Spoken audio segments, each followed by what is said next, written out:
আমরা হচ্ছে এরকম শ্রেণীবিন্যাসে ওইভাবে যাব না যে কার সামর্থ্য কি, কে কতদূর পড়াশোনা করেছে, এটা আমাদের কাছে গুরুত্বপূর্ণ না। আমাদের কাছে গুরুত্বপূর্ণ হচ্ছে নির্দিষ্ট একটা পদের জন্য আমরা ধরুন যে কোনো একজন একটা মন্ত্রণালয়ে একজন উপদেষ্টা যাকে নিয়ে আসা হচ্ছে উনি ওইটার জন্য কতটুকু যোগ্য। এখন এই যোগ্যতাকে আমরা একটা গুরুত্বপূর্ণ প্যারামিটার হিসেবে সেখানে রাখবো। পাশাপাশি আমরা এখন কথাটা এমন আসতে পারে যোগ্যতায় যদি প্যারামিটার হয় তাহলে আমি বিভাগের কথা কেন বলছি? ভাই আমার 3 বিভাগ থেকে এরকম কি একজনও নেই যে একটা মন্ত্রণালয় চালানোর মতো ওই বিষয়ে বিশেষজ্ঞ বা যোগ্য? অবশ্যই রয়েছে। সেই জায়গা থেকে আমরা মনে করি আমাদের এই কোয়ালিটি আমাদের একটা প্যারামিটার হতে পারে। আরেকটি গুরুত্বপূর্ণ প্যারামিটার হচ্ছে এই 24শে ছাত্র জনতার অভ্যুত্থানে কে অংশগ্রহণ করেছে, কে সমর্থন জানিয়েছে, কে নীরব ছিল, কে বিপক্ষে ছিল। অবশ্যই যার অংশগ্রহণ সরাসরি ছিল এখানে, যে এতদিনে নির্যাতিত, যে জনমানুষের কথা বলে এসেছে, তার প্রায়োরিটি সবার আগে হওয়া উচিত। সে ওই স্পিরিটটাকে সবচেয়ে বেশি ধারণ করবে।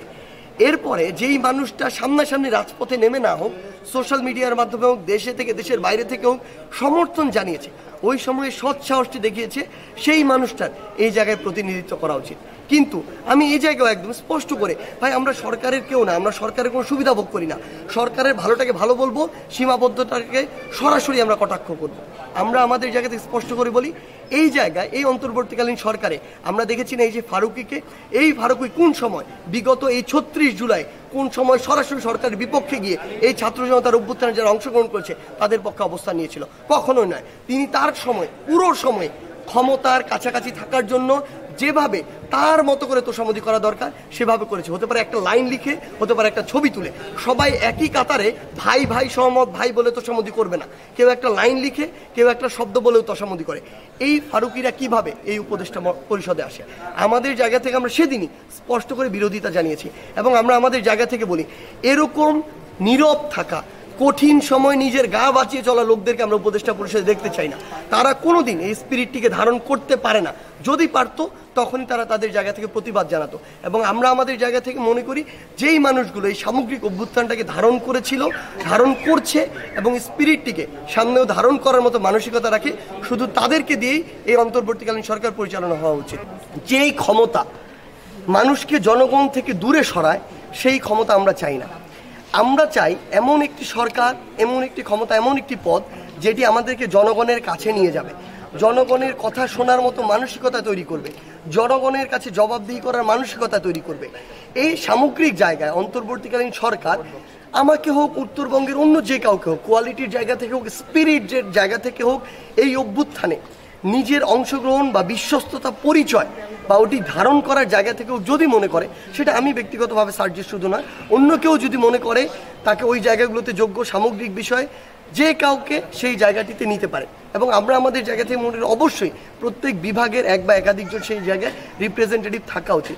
এটি ব্যক্তি সার্জিসের উপরে নির্ভর করে না, এটি নির্ভর করে সরকারের, দেশের মানুষের এই মুহূর্তে চাওয়া কি, প্রত্যাশা কি।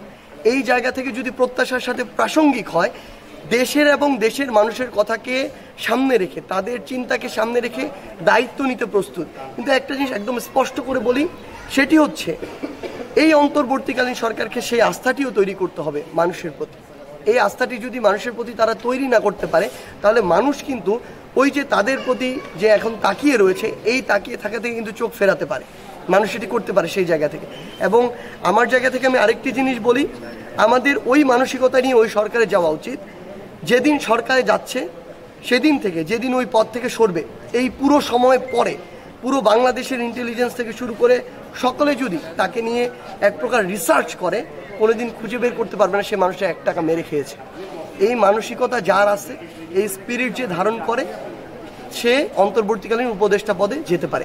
এবং এক্ষেত্রে যদি আমাকে বিভিন্ন ক্যাটাগরিতে মনে করা হয় যে ওই জায়গার জন্য অ্যাপ্রোপ্রিয়েট, তখন এটা ভেবে দেখার বিষয় যে সামগ্রিক এই বিষয়গুলো ঠিক হচ্ছে কিনা, সরকার জনগণের মতো করে কথা বলছে কিনা, ভাবছে কিনা, এগুলো চিন্তা করার বিষয়। সামগ্রিকভাবেই তখন এই সিদ্ধান্তটি নেওয়া যাবে যে আসলে সেই জায়গায় যাওয়া যায় কি। আক্তার ভাই আমাদের বিশ্ববিদ্যালয়ের বড় ভাই, তিনি এই ফ্যাসিস্টের বিরুদ্ধে অনেকবার লড়াই সংগ্রামে রক্ত ঝরিয়েছেন। আসলে তার এই অবদান অস্বীকার করার কোনো সুযোগ নেই। তিনি আমাদের পুরো আন্দোলনে, হয়তো তিনি মঞ্চে দাঁড়াননি, এটি সত্য, যেহেতু তার একটি রাজনৈতিক পরিচয় ছিল, তিনি প্রত্যেক দিন আমাদের সাথে ছিল। মঞ্চের সামনে ছিল না, মঞ্চের পিছনে ছিল, কিন্তু ছিল। কখনোই তিনি আমাদেরকে কখনোই ছাড়েননি আমাদের অগ্রজ হিসেবে।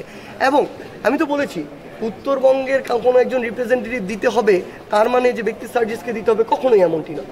সেই জায়গায় যদি আক্তার ভাইকে যোগ্য মনে হয় আক্তার ভাই, যদি অন্য কাউকে ওই নির্দিষ্ট একটি মন্ত্রণালয়ের জন্য স্পেশালিস্ট মনে হয় এবং মনে হয় যে তিনি ফ্যাসিস্টের সাথে তার সম্পৃক্ততা ছিল না, তিনি সবসময় ফ্যাসিস্টদের বিরুদ্ধে সরব ছিলেন, তার ওই স্পিরিট আছে, পার্সোনালিটি আছে, ইন্টিগ্রিটি অ্যান্ড ডিগনিটি আছে, তাহলে অন্য যে কেউ যদি হয় ওই যোগ্যতা সম্পন্ন তাকেও নিতে পারে। সমস্যা হচ্ছে এখানে ব্যক্তি সমস্যা না, আমরা ব্যক্তি এজেন্ডা বাস্তবায়ন করতে এখানে আসিনি। দেশের মানুষের জন্য যাকে উপযুক্ত মনে হবে, ভালো মনে হবে তাকেই নেওয়া উচিত, কিন্তু এই যে অঞ্চল বৈষম্য এটা আমরা কখনো সমর্থন করি না।